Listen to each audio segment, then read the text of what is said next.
In 1 Kings chapter 17, a new figure suddenly appears in Israel during the reign of King Ahab, a prophet named Elijah the Tishbite, from Tishbe in Gilead.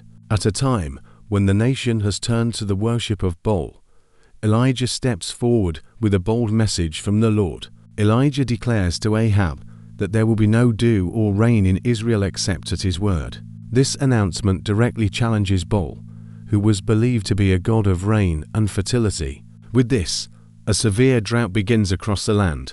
After delivering the message, the word of the Lord comes to Elijah, instructing him to leave and go eastward to the Kerith ravine, near the Jordan River. There, he is told he will drink from the brook, and ravens will bring him food.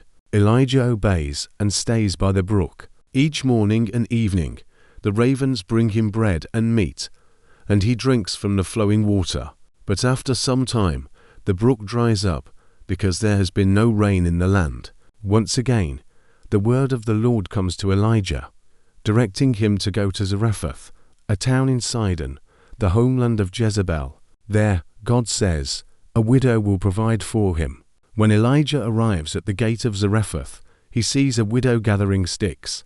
He asks her for a little water to drink, and then for a piece of bread.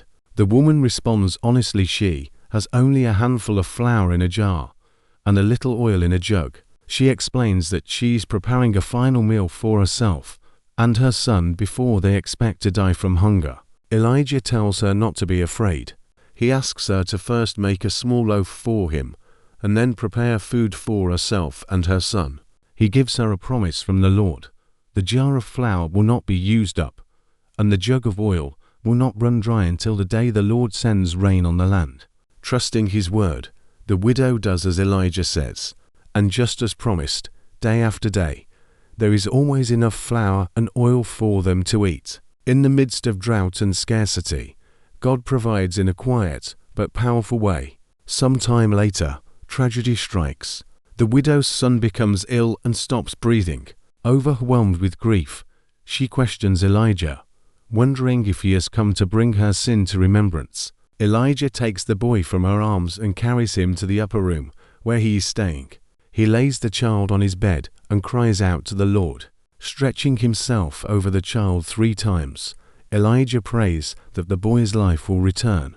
The Lord hears Elijah's prayer, and the boy comes back to life. Elijah carries him downstairs and gives him back to his mother.